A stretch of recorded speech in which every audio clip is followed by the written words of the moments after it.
Houston, what if I ruin your week in less than 400 pages?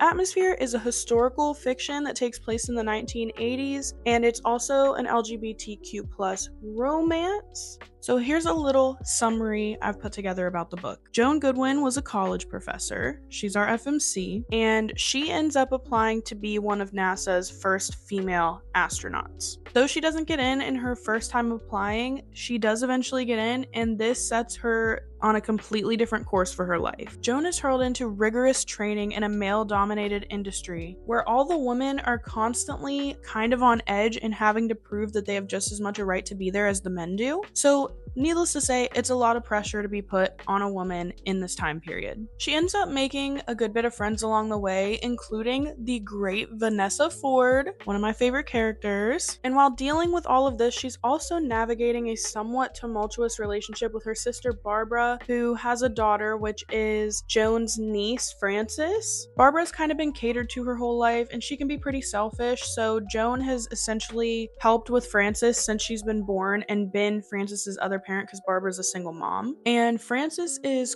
quite literally Joan's entire world. Their relationship really adds depth and a really good subplot through the story. Atmosphere is non-linear. It alternates between the past, when Joan is first accepted into NASA's program, and she's kind of trying to find her family there, find herself there, and just kind of navigate her new life, and the future, well, not the future, but the present, where Joan is now in a high-stakes catastrophe situation in real time. It keeps you on the edge of your seat. It's high stakes. This book is everything. By the end of it, you'll be a mess. You'll be sobbing. As far as my ratings go, I give this book 5 stars, 100% 5 stars. It was phenomenal. I can't even put into words how this book made me feel. It's gonna stick with me. Like, this is the type of book I could read 100 times and still enjoy it as much as the first. No notes. Literally no notes. This was a perfect book, in my opinion. Spice rating, I would give it a 1 out of 5. There really was not anything detailed in it. There were a couple of scenes that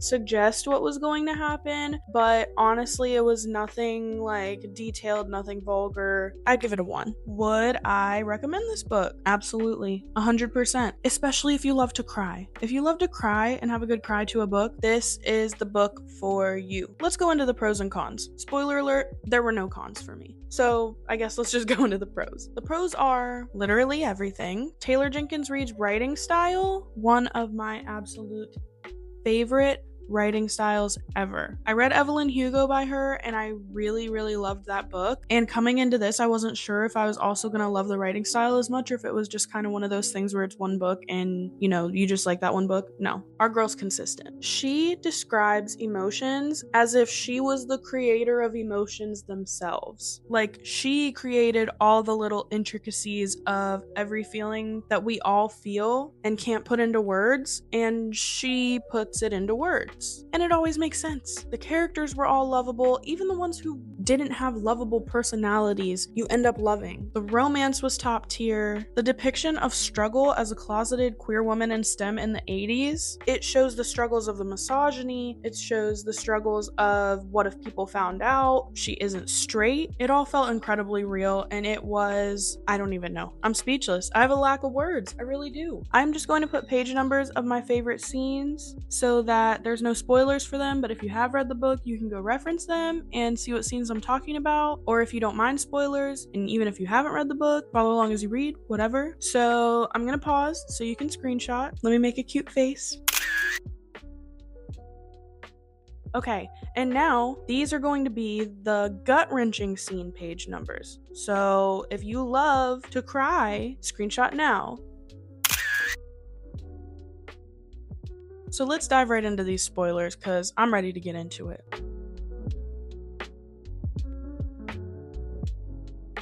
So I'm just gonna dive right into the things that I really loved about this story that might be a little spoily. First off, Joan's relationship with Frances. I think this genuinely healed a part of me from my own childhood.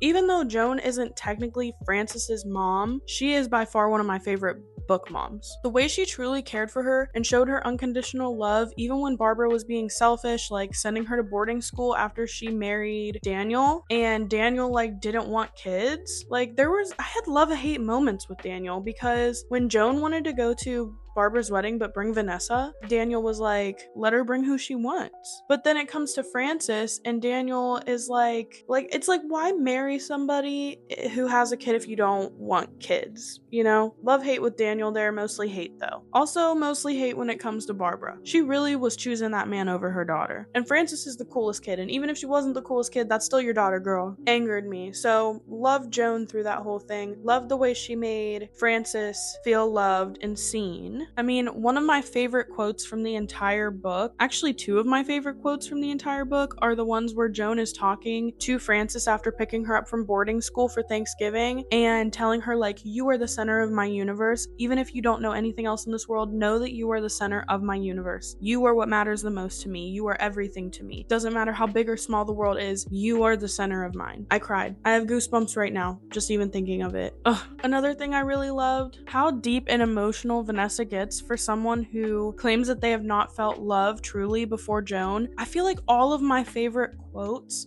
from their relationship, Vanessa said. Like, they were all Vanessa quotes, because she's just like, she loves to express her love for Joan, like loves to express her love for her. She always like has the greatest ways of saying it. I don't know. I love me some Vanessa. Let's talk about the ending, because Lord, I was writing my script for this review. I started crying all over again looking at all my tabs, and there were a lot of tabs. For the whole ending scene, I was crying, but especially from the moment that Jack puts his hands on Joan's shoulder and is like, tell her what you need to tell her. Ugh.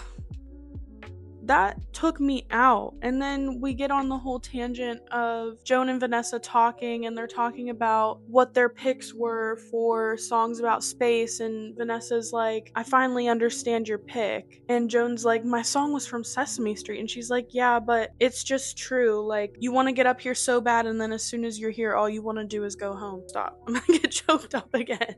I can't. The part that got me the worst, and I'll be lucky if I don't cry trying to get this out, is when they continue that conversation about the songs, and Vanessa's like, do you know why I picked Space Oddity? And Joan's like, yeah, your favorite part. And she says, yeah, the part where he's like, tell my wife I love her very oh my God. Tell my wife I love her very much, she knows. And she's like, do you think she knows? And Joan's like, yeah, she knows. Oh my God. Oh, it gets me. And like, she didn't even die in the end. She lived, which was fantastic. But like, why am I crying? No notes.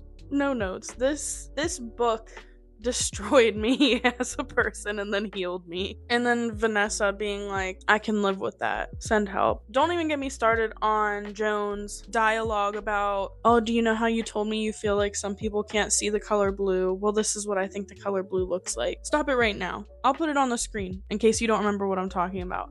I will put each quote on the screen that I just spoke about, and then you can cry all over again. Anyways, if you stayed this long, thank you so much for watching. If you're Taylor Jenkins Reid, thank you for breaking my heart into a million tiny pieces, ripping it out, and stomping on it until it's nothing but mush. Really appreciated it. Super cool of you. Love your book, by the way. 5 stars. I genuinely think this book is going to stick with me for the rest of my life, and maybe that sounds dramatic, but it's just real. Like, this book is everything I could have imagined and more. If you like this video, please make sure to like and subscribe, follow wherever you're watching from, comment, let me know if you agree with me, disagree with me. If you disagree, you're wrong, but you're allowed to have your wrong opinion. But let me know what your thoughts on the book were. Let me know if you plan to read the book. Is it on your TBR? And if it is and you do read it, message me when you're done and we'll cry together. That's all from me for now. Bye. See you in the next one.